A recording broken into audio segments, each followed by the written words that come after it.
Hi friends, welcome back to our channel. நாம் இன்றைக்கி சுண்டக்காய் புளிக்குழம்பு எப்படி செஞ்சால் பார்க்க போகிறோம். சுண்டக்காவை நல்லா தட்டி வாஷ் பண்ணி வச்சுக்கணும். ஒரு வாணலியில் எண்ணெய் ஊற்றிட்டு நல்லா வதக்கி தனியாக எடுத்து வச்சுக்கணும் வதங்கினதை.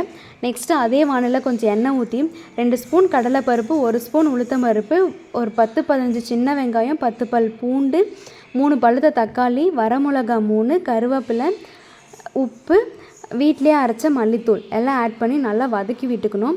வதங்கின ஊற்றி கொஞ்சமாக தேங்காய் ஆட் பண்ணிக்கணும். புளி ஒரு எலுமிச்சை சைஸ் புளி கரைச்சி அதில் ஊற்றி நல்லா அரைச்சி எடுத்துக்கணும். நெக்ஸ்ட்டு ஒரு வாணல் எடுத்து அதில் எண்ணெய், வெந்தயம், ஜீரகம், கருவேப்பிலை, நெக்ஸ்ட்டு நம்ம அரைச்சி வச்ச பேஸ்ட்டு ஆட் பண்ணி நல்லா பச்சை வாசனை போகிற அளவுக்கு நல்லா வதக்கணும். நெக்ஸ்ட்டு கொஞ்சம் மஞ்சத்தூள், மிளகாய்த்தூள், சாம்பார் பொடி, பெருங்காயத்தூள் ஆட் பண்ணி நல்லா கொஞ்சம் தண்ணி ஊற்றி நல்லா கொதிக்க விடணும். ஒரு 10 or 15 மினிட்ஸ்க்கு அப்புறம் நல்லா கொதித்து வந்து விட்டு நம்ம வதக்கி வச்சுக்கிற சுண்டக்காய் அதில் ஆட் பண்ணி நல்லா கொதிக்க விட்டுக்கணும். நமக்கு வேணும் அப்படின்னா அதில் புளி தண்ணி நமக்கு புளி ஓகேனா நம்ம அந்த புளியே போதும். இல்லைனா நம்ம புளி கொஞ்சம் ஆட் பண்ணி நல்லா கொதிக்க விட்டணும். நம்ம சிம்மில் வச்சு ஒரு 10 or 15 மினிட்ஸ்க்கு அப்புறம் சிம்மில் வச்சு வேக வச்சோம் அப்படின்னா எண்ணெய் நல்லா பிரிஞ்சு வரும். இப்போ நமக்கு டேஸ்டான சுண்டக்காய் குழம்பு ரெடி. தேங்க்ஸ் ஃபார் வாட்சிங். Subscribe our channel.